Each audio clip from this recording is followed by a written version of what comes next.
Okay, ito po yun. Actual appearance ng EPS module Honda CR-V 4th generation po. So yung sakit niya malinaw, pakita natin ng malinaw.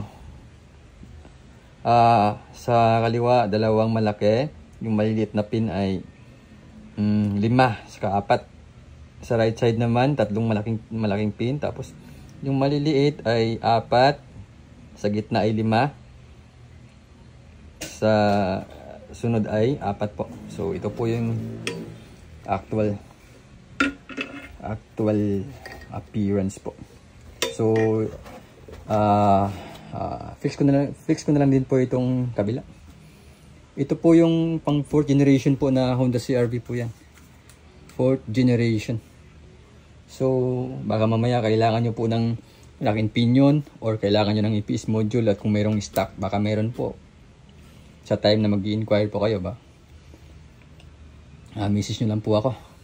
So yun lamang po. Salamat.